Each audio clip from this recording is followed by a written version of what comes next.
जय श्री लक्ष्मी माता, जय धन्वंतरी भगवान। आज हम सब एक पवित्र और शुभ अवसर पर एकत्र हुए हैं, धनतेरस का दिन। यह दिन केवल धन संपत्ति का ही नहीं, बल्कि आरोग्य, समृद्धि और शुभता का प्रतीक माना गया है। कहा गया है, जहाँ लक्ष्मी का वास वहाँ सुख और विश्वास।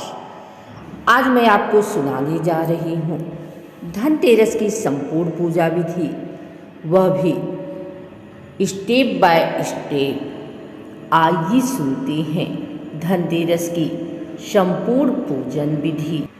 धनतेरस का दिन कार्तिक मास की कृष्ण पक्ष की त्रयोदशी को आता है। इस दिन समुद्र मंथन से धन्वंतरी भगवान प्रकट हुए थे, जिनके हाथों में अमृत कलश था। इसी कारण यह दिन आरोग्य और धन की प्राप्ति के लिए अत्यंत शुभ माना गया है। माता लक्ष्मी, भगवान कुबेर और धन्वंतरी की पूजा करने से मनुष्य को न केवल धन बल्कि स्वस्थ शरीर और दीर्घायु भी प्राप्त होती है। कहते हैं कि जो इस दिन दीपदान करता है, उसके घर से दरिद्रता और रोग दोनों दूर भागते हैं। धनतेरस की तैयारी सुबह से क्या करना चाहिए?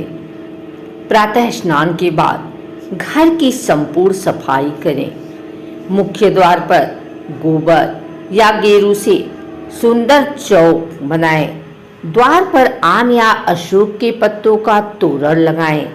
घर के सभी कोनों को धूप दीप से पवित्र करें। पूजा के स्थान को पूर्व या उत्तर दिशा की ओर व्यवस्थित करें। आवश्यक पूजन सामग्री: चांदी या मिट्टी की धन्वंतरी भगवान की मूर्ति, माता लक्ष्मी और कुबेर जी की तस्वीर, चांदी या पीतल की थाली, कलश, दीपक, अक्षत, फूल, हल्दी, कुमकुम, दीपक के लिए तेल या घी, नए सिक्के या गहने, मिठाई, पंचामृत, धूप, रोली, वस्त्र।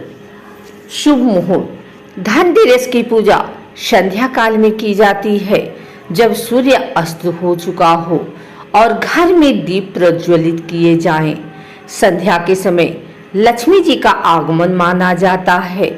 यदि संभव हो तो प्रदोष काल में शाम 5:30 बजे से 8 बजे के बीच में प्रार्थना करना या पूजा करना सर्वोत्तम माना गया है। भगवान धन्वंतरी की पूजा स्टेप बाय स्टेप। सबसे पहले भगवान धन्वंतरी की मूर्ति या चित्र के सामने कलश स्थापित करें। कलश में जल, सुपारी, अक्षत और एक सिक्का डालें।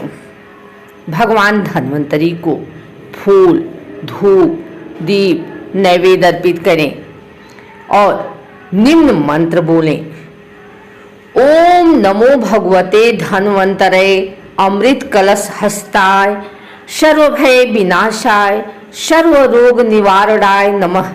इसके बाद भगवान से प्रार्थना करें कि हमारे परिवार को आरोग्य और दीर्घायु प्रदान करें। फिर धन की देवी महालक्ष्मी का पूजन। Step by step. अब मां लक्ष्मी की मूर्ति को सुंदर आसन पर बैठाएं। पहले आचमन और संकल्प लें। मैं और अपना नाम बोलें। अपने परिवार के सुख, समृद्धि और शांति के लिए धनतेरस व्रत एवं पूजन कर रही हूँ। मैं लक्ष्मी को स्नान करा रही हूँ। यदि मूर्ति छोटी हो तो पंचामृत से प्रतीक रूप में स्नान कराएं। वस्त्र अर्पित करें, कुमकुम और फूल चढ़ाएं, दीपक जलाकर आरती करें। अब कुबेर जी की पूजा करें। उन्हें धन का रक्षक माना गया है। कुबेर जी को भी पुष्प, धूप, चावल और नैवेद्य चढ़ाएं। फिर दीपदान की विधि स्टेप बाय स्टेप। संध्या के समय तेल के 13 दीपक जलाएं।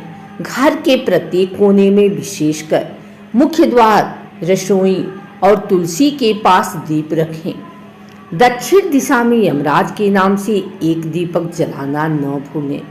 इससे अकाल मृत्यु का भय दूर होता है। दीपक जलाते समय यह मंत्र बोलें, मृत्युना पाशहस्तेन कालेन भयदायिना त्रयोदस्या दीपदानात् सूर्यज प्रियतामिति। अब प्रार्थना करें कि आने वाले वर्ष में आपके घर में धन, स्वास्थ्य और खुशहाली बनी रहे। अब यह सरल श्लोक बोल सकते हैं, ओम ह्रीं श्रीं क्लीं महालक्ष्म्ये नमः। इस मंत्र को कम से कम 108 बार जप करें। फिर माँ लक्ष्मी और भगवान धन्वंतरी को खीर, मालपुआ, लड्डू या पूड़ी हलवा का भोग लगाएं। उसके बाद आरती करें। आरती के बाद प्रसाद सब में बांटें। धनतेरस की रात्रि में दीपक पूरी रात जलते रहने दें। फिर परिवार सहित धनतेरस की कथा सुने या वाचन करें। यह कथा बताती है कि कैसे दीपदान ने एक व्यापारी पुत्र को अकाल मृत्यु से बचाया। कथा सुनने के बाद जय जय जय धनतेरस माता बोलकर सभी दीपकों के सामने प्रणाम करें। धनतेरस केवल पूजा का पर्व नहीं बल्कि सकारात्मक ऊर्जा का प्रवेश द्वार है। दीपक का प्रकाश वातावरण से नकारात्मकता दूर करता है। धन्वंतरी की आराधना हमें स्वास्थ्य के महत्व की याद दिलाती है। सोना चांदी खरीदना केवल प्रतीकात्मक नहीं, यह आर्थिक समृद्धि के विश्वास को दर्शाता है। अब अगले दिन की सुबह कैसे करें पूजा? अगले दिन सुबह धनतेरस के दीपकों का तेल घर के पौधों में डालें। यह शुभ माना जाता है और घर में लक्ष्मी का स्थायी वास होता है। दिन भर मीठे वचनों का प्रयोग करें और किसी भी प्रकार का झगड़ा या अशुभ कर्म न करें। विशेष नियम और निषेध, इस दिन झाड़ू नहीं लगाने चाहिए। शाम के बाद धन उधार नहीं देना चाहिए। दूसरों का अपमान या कटु वचन नहीं बोलना चाहिए। घर में हंसी खुशी और सकारात्मकता बनाए रखें। धनतेरस केवल दीप जलाने का नहीं, आशा जलाने का पर्व है। यह हमें सिखाता है कि धन तभी पवित्र है जब वह परिश्रम और सदाचार से अर्जित है। भगवान धन्वंतरी हमें आरोग्य दें और माता लक्ष्मी हमारे घर में अखंड समृद्धि का वास करें। यही इस दिन की सच्ची सफलता है। दीप जले हर दिल में, लक्ष्मी का वास हर घर में, आरोग्य आनंद और आलोक सदा रहे इस जीवन में।